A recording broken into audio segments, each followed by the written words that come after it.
നമസ്കാരം. View point മീഡിയയിലേക്ക് സ്വാഗതം. വഖഫ് ബില്ല് പാർലമെന്റ് പാസാക്കി രാഷ്ട്രപതി ഒപ്പുവെച്ചതോടെ നിയമമായി. പക്ഷേ അതിനെതിരെ വിവിധ കക്ഷികൾ സുപ്രീം കോടതിയിൽ കേസുമായി പോയിട്ടുണ്ട്. പക്ഷേ അതിനുമുപരിയായിട്ട് പല സംഘടനകളും വലിയ പ്രക്ഷോഭങ്ങൾ നയിക്കുന്നു. നമ്മുടെ കേരളത്തിൽ തന്നെ, ഈ കൊച്ചു കേരളത്തിൽ തന്നെ ജമാഅത്തെ ഇസ്ലാമിയുടെ നേതൃത്വത്തിൽ സോളിഡാരിറ്റി അടക്കം കോഴിക്കോട് എയർപോർട്ടിലേക്ക് മാർച്ച് നടത്തി. അവിടെ നമ്മൾ ഇതുവരെ കേട്ടുകേൾവിയില്ലാത്ത തരത്തിൽ, കേട്ടുകേൾവിയില്ലെന്നല്ല എങ്കിലും നമുക്ക് അങ്ങനെയൊന്നും ദഹിക്കാത്ത തരത്തിലുള്ള ഒരു കാര്യങ്ങൾ അവിടെ നടക്കുകയുണ്ടായി. ഹമാസിന്റെ തലവന്റെ ചിത്രവും മുസ്ലിം ബ്രദർഹുഡിന്റെ തലവന്റെ ചിത്രവും ഒക്കെ ഉയർത്തി പിടിച്ചുകൊണ്ട് അവർക്ക് ഇവിടുത്തെ വഖഫ് ബില്ലിന്റെ കാര്യത്തിൽ എന്താണ് റോള് എന്നുള്ളത് മലയാളികൾക്ക് മനസ്സിലായിട്ട് കാണില്ല. പക്ഷേ മുസ്ലിം ബ്രദർഹുഡ് എന്ന ആശയം മനസ്സിൽ വെക്കുന്ന പൊളിറ്റിക്കൽ ഇസ്ലാമിന്റെ ചിന്താധാരകൾ നെഞ്ചേറ്റുന്ന ആളുകൾക്ക് അത് മനസ്സിലാകും.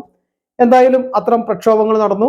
പക്ഷെ ഈ അടുത്ത കാലത്ത് ഏറ്റവും അധികം കലാപ സാദൃശ്യമായിട്ടുള്ള പ്രശ്നങ്ങൾ ഉണ്ടായത് ബംഗാളിലാണ്. ബംഗാളിൽ 3 പേരുടെ മരണത്തിന് കാരണമായ കലാപമായും അത് മാറി. അവിടുത്തെ ഹിന്ദു സമൂഹത്തിന്റെ നേർക്ക് അവരുടെ വീടുകൾ കൊള്ളയടിക്കുകയും അക്രമങ്ങൾ നടത്തുകയൊക്കെ ചെയ്തു. 3 പേര് കൊല്ലപ്പെട്ടു. അതിൽ 2 പേര് CPM സജീവ പ്രവർത്തകരാണ്, സഖാക്കളാണ്. ഒരു ചൊല്ലുണ്ട്, ആദ്യം ജൂതന്മാരെ അവർ തേടി വന്നു, പിന്നെ കമ്മ്യൂണിസ്റ്റുകാരെ തേടി വന്നു. അന്നൊന്നും ഞാൻ അതിനെ പ്രതികരിച്ചില്ല. അവസാനം അവരെന്നെ തേടി വന്നപ്പോൾ എനിക്ക് വേണ്ടി സംസാരിക്കാൻ ആരും ഉണ്ടായിരുന്നില്ല എന്നുള്ള ഹൃദയസ്പർശിയായിട്ടുള്ള ഒരു കോട്ട് നിങ്ങളെല്ലാം കേട്ട് കാണും. അതുപോലെയാണ് ഇതിനെതിരെ പ്രതികരിക്കാതിരിക്കുന്നത്. നമ്മുടെ മാധ്യമങ്ങൾ വളരെ ക്രൂരമായിട്ടാണ് ഇതിനെ അവഗണിക്കുന്നത്. ഇത്തരം കാര്യങ്ങൾ ഏത് ഭാഗത്തും, അത് ഹിന്ദുവിന്റെ ഭാഗത്തു നിന്നുണ്ടായാലും ക്രിസ്ത്യാനിയുടെ ഭാഗത്തു നിന്നുണ്ടായാലും മുസ്ലിമിന്റെ ഭാഗത്തു നിന്നുണ്ടായാലും മറ്റൊരു വിഭാഗത്തെ വേദനിപ്പിക്കുന്ന തരത്തിലുള്ള പ്രവർത്തനങ്ങൾ, അവർ ആക്രമിക്കുന്ന കാര്യങ്ങളുണ്ടായാൽ അത് തുറന്നു പറയാൻ, അത് ശരിയല്ല എന്ന് പറയാനും മാധ്യമങ്ങളും പൊതുസമൂഹവും തയ്യാറാകണം. ഇവിടെ അങ്ങനെ ഉണ്ടാകുന്നില്ല. ഏകപക്ഷീയമായിട്ടാണ് എപ്പോഴും ഇത്തരം കാര്യങ്ങൾ, വാർത്തകൾ പ്രക്ഷേപണം ചെയ്യപ്പെടുന്ന വാർത്തകൾ ആളുകളിലേക്ക് എത്തിക്കുന്നതിനേക്കാൾ കൂടുതൽ എത്താതിരിക്കാനാണ് ശ്രമിക്കുന്നത്. അതുകൊണ്ട് തന്നെ ബംഗാളിൽ, മമതാ ബാനർജിയുടെ ബംഗാളിൽ 35 വർഷത്തോളം CPM ഭരിച്ച് മതേതരത്വം മനോഹരമായി അടുക്കിപ്പെറിച്ച് രൂപപ്പെടുത്തിയ ബംഗാളിന്റെ മണ്ണിൽ നിന്നുള്ള ചില വീഡിയോകൾ നിങ്ങൾ കാണണം, കാണാതെ പോകരുത്.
നോക്കൂ, ഇന്നലെ വരെ സഹജീവികളെ പോലെ ഒരുമിച്ച്, സഹോദരന്മാരെ പോലെ ഒരുമിച്ച് താമസിച്ചിരുന്ന ആളുകൾ എങ്ങനെയാണ് അയൽവാസികളോട് പെരുമാറുന്നതെന്ന് നിങ്ങൾ ഈ വീഡിയോയിലൂടെ നിങ്ങൾക്ക് മനസ്സിലായി കാണും. എത്ര ക്രൂരമായിട്ടാണ് മതം അവരുടെ മസ്തിഷ്കത്തെ മരവിപ്പിക്കുന്നത് എന്നത് നിങ്ങൾക്ക് മനസ്സിലായി കാണും. ഇതിനൊക്കെ പോട്ടെ, ഈ വീഡിയോ കൂടെ മറ്റൊരു വീഡിയോയും കൂടി കാണാം. നിയമ സംവിധാനങ്ങളോട് എത്രത്തോളം ബഹുമാനം അവർ പുലർത്തുന്നുണ്ട്, ഒരു പോലീസുകാരനോട് അവർ ചെയ്യുന്ന വീഡിയോ കൂടി നിങ്ങളൊന്ന് കാണൂ. മതം തിന്ന് ജീവിക്കുന്ന മതജീവികളോട് മാനുഷാത പറയുവാൻ നമ്മൾ തയ്യാറായിട്ടില്ലെങ്കിൽ മതേതര ഭാരതം ഒരിക്കലും സാധ്യമാവില്ല എന്ന് പറയട്ടെ. മനുഷ്യരായി ജീവിക്കുവാൻ നമുക്ക് സാധ്യമാകില്ല. മതത്തിന് മറ്റെന്തിനേക്കാളും പ്രാധാന്യം കൽപ്പിക്കുന്ന ആളുകൾ ഭരണഘടന ഉയർത്തിപ്പിടിക്കുമ്പോൾ തന്നെ ഭരണ സംവിധാനങ്ങളോട് ഇത്രയും അസഹിഷ്ണുത കാണിക്കുന്നു. ഒരു നിയമം പാർലമെന്റ് ജനാധിപത്യ രീതിയിൽ പാസാക്കി, അതിനെതിരെ നമുക്ക് നിയമപരമായ മാർഗങ്ങളുണ്ട്. സുപ്രീം കോടതിയിൽ പോകാം. സുപ്രീം കോടതിയിൽ നിയമവശം അത് നിങ്ങൾക്ക് ന്യായമാണെന്നുണ്ടെങ്കിൽ സുപ്രീം കോടതിക്ക് ഈ പാർലമെന്റിനെ മറികടന്നുകൊണ്ട് വിധിക്കാനുള്ള അധികാരം ഉള്ളൊരു മഹത്തായ രാജ്യമാണ് ഭാരതം. അതൊന്നും ഉപയോഗിക്കാതെ സമാധാനം പറയുകയും അപ്പുറത്ത് സഹജീവികൾക്ക് നേരെ പാഞ്ഞെടുത്ത് അവരുടെ കുടിലുകൾ ഇല്ലാതാക്കുക, അവരെ പലായനം ചെയ്യിക്കുക, അവരെ ആക്രമിക്കുക, അവരുടെ എല്ലാം നഷ്ടപ്പെടുത്തുക, അവരുടെ ജീവന് പോലും നഷ്ടപ്പെടുത്തുക, ഇത്തരമുള്ള കശ്മീരിൽ നമ്മൾ കണ്ടിട്ടുണ്ട്. ഇത്തരം മനുഷ്യത്വരഹിതമായ കാര്യങ്ങൾ ചെറുക്കാൻ നമ്മൾ തയ്യാറാകണം. അല്ലെങ്കിൽ നാളെ നമ്മളും ഇതിന് ഇരകളാകും എന്നുള്ളത് തന്നെയാണ്. അത് ഏത് മതവിഭാഗമായാലും ഇത് മനുഷ്യത്വമുള്ളതിന് അംഗീകരിക്കാൻ പറ്റില്ല. ഇത്തരം നിലപാടുകൾക്കെതിരെ മാധ്യമങ്ങൾ, എനിക്കറിയാം കേരളത്തിലെ മാധ്യമങ്ങളെ പോലെ വിഷം കലർത്തുന്നവർ ആരുമില്ല. ഒരു രാഷ്ട്രീയ പാർട്ടി വിജയിക്കുമില്ലെങ്കിൽ അവർക്ക് സ്വാധീനം കൂടുന്നു എന്ന് തോന്നുമ്പോൾ നിരന്തരം വിഷം കലക്കുന്ന, വെറുപ്പ് പടർത്തുന്ന മാധ്യമങ്ങൾ, സ്മൃതി പരുത്തിക്കാടിനെ പോലെ വിഷം കലർത്തുന്ന, ഇപ്പൊ ഡോക്ടർ അനിൽകുമാറൊക്കെ കുറെ മയപ്പെട്ടിട്ടുണ്ട്. ഈ സ്മൃതി പരുത്തിക്കാടിനെ പോലുള്ള ആളുകൾ ഏറ്റവും വിഷം കലക്കുന്ന വാർത്തകളുമായിട്ട് വരുന്നത്. അവരൊരു അന്തംകമ്മി റിപ്പോർട്ടർ അല്ല എന്നുള്ളതാണ് ഇതിൽ ഒരു കാര്യം. കോൺഗ്രസിന് വേണ്ടി വിടുപണി ചെയ്യുന്ന ഒരു നിരുത്തരവാദപരമായ മാധ്യമ പ്രവർത്തകയാണ് സ്മൃതി പരുത്തിക്കാട്. സ്മൃതി പരുത്തിക്കാടിനെ പോലുള്ള ആളുകൾ അവരുടെ വാക്കുകളിലൂടെ, വിഷം നിറഞ്ഞ വാക്കുകളിലൂടെ ആളുകളുടെ മനസ്സിലേക്ക് വിഷം കലർത്തുവാനാണ് ശ്രമിക്കുന്നത്. എല്ലാ ഭാഗവും ഒരുപോലെ പറയാൻ അവരൊന്നും തയ്യാറാവുന്നില്ല. ഒരു രാഷ്ട്രീയ പാർട്ടി BJP ജയിക്കും. ഉത്തർപ്രദേശിൽ BJP ജയിച്ചപ്പോൾ എനിക്ക് ജനാധിപത്യത്തിലുള്ള വിശ്വാസം നഷ്ടപ്പെട്ടു എന്ന് പറഞ്ഞ ഒരു മാധ്യമ പ്രവർത്തകനുണ്ട്, ഷാജി പ്രഭാകർ. അവരെക്കാളും മലിന മനസ്കയായിട്ടാണ് ഇത്തരം ആളുകൾ പെരുമാറുന്നത്. ഇവരെയൊക്കെ നിങ്ങൾ കണ്ടറിയുക. കാലത്തിന്റെ കുപ്പത്തൊട്ടിയിലേക്ക് ഇത്തരം മാധ്യമ പ്രവർത്തകർ വലിച്ചെറിഞ്ഞ് അവർക്ക് വിസിബിലിറ്റി കൊടുക്കാതെ വലിച്ചെറിയാൻ നമ്മൾ തയ്യാറാകണം. എങ്കിലേ നമ്മുടെ നാട് നന്നാവും. കാരണം ഒരു നിർഭയം മാധ്യമ പ്രവർത്തകർ അത് ശരിയല്ല എന്ന് ഏത് വിഭാഗത്തിനോടായാലും പറയാൻ തയ്യാറായാലോ നമ്മുടെ നാടിന് മുന്നോട്ട് പോക്ക് സാധ്യമാവും എന്ന് പറഞ്ഞുകൊണ്ട് നിർത്തുന്നു. നന്ദി, നമസ്കാരം.